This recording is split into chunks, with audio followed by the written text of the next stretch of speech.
बहन जी आप संघर्ष करो, बहन जी आप आगे बढ़ो, बहन जी आप आगे बढ़ो।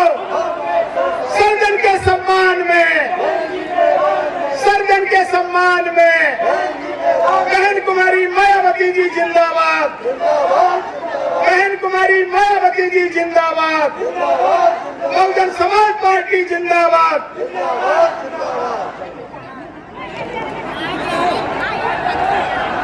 बहुजन समाज पार्टी की राष्ट्रीय अध्यक्ष एवं उत्तर प्रदेश जैसे देश के सबसे बड़े प्रदेश की चार बार मुख्यमंत्री रही, पूर्व सांसद आदरणीय बहन जी हम सब के बीच में करौली प्रत्याशी श्री एडवोकेट रविंद्र मीना एवं सपोटरा से प्रत्याशी विजय कुमार उर्फ कल्लू मीना, हिंडौन से प्रत्याशी श्री ब्रजेश कुमार जाटव जी के समर्थन में चुनावी जनसभा को संबोधित करने हेतु हम सभी लोगों के बीच में आ चुके हैं।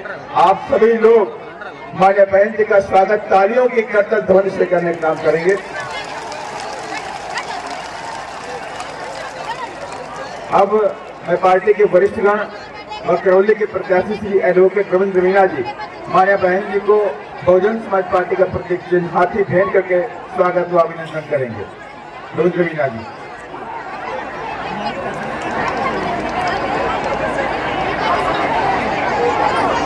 चांदी बोलता है सर।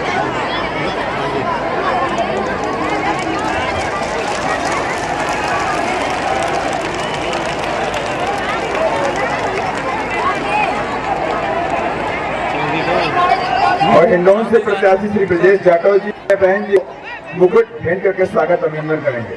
वो भी चांदी का सब चांदी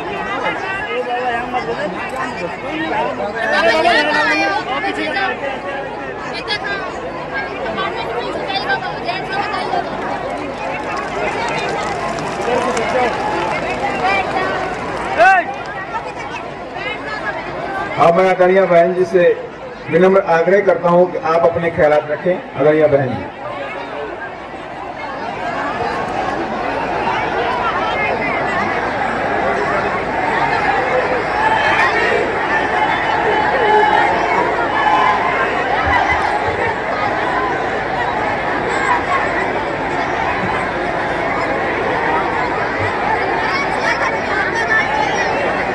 चुनावी जनसभा में इकट्ठा हुए बीएसपी के सभी छोटे बड़े पदाधिकारी एवं कार्यकर्तागण, आज आप लोग यहाँ अपने राजस्थान प्रदेश में विधानसभा के लिए हो रहे आम चुनाव में अपनी पार्टी के उम्मीदवारों के समर्थन में मुझे सुनने के लिए यहाँ इकट्ठा हुए हैं, तो उसके लिए मैं आप सभी लोगों का हार्दिक दिल से आभार प्रकट करती हूँ। और अब मैं सबसे पहले अपनी पार्टी के संबंध में ये कहना चाहूँगी कि हमारी पार्टी ये चुनाव आपके राजस्थान प्रदेश की अधिकांश विधानसभा की सीटों पर अकेले अपने बलबूते पर ही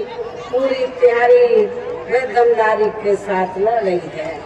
अर्थात हमारी पार्टी ने इस चुनाव में यहाँ किसी भी पार्टी के साथ किसी भी प्रकार का कोई भी परिश्रम आदि नहीं किया है।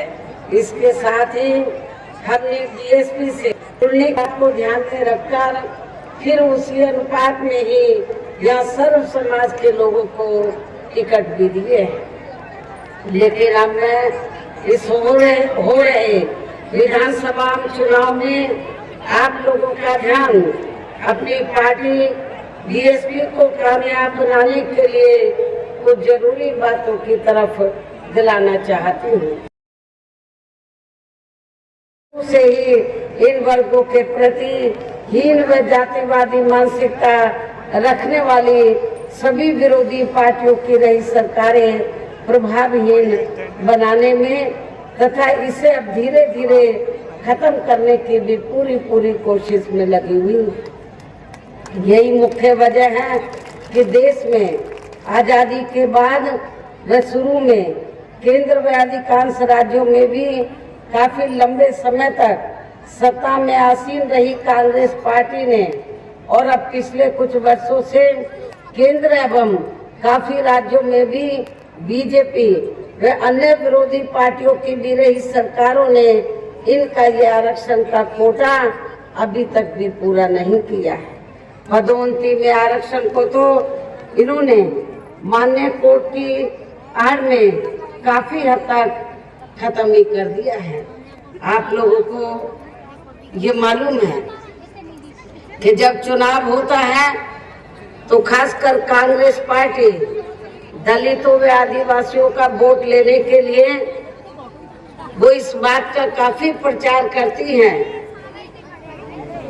कि हम दलित और आदिवासियों के बहुत बड़े हिमायती हैं, हितैषी हैं, अति पिछड़े वर्गों के भी हैं, बहुत ये उनकी वकालत करते हैं। लेकिन जब सत्ता में आसीन होते हैं तो उस समय इन वर्गों के हितों का इनको याद नहीं आता है।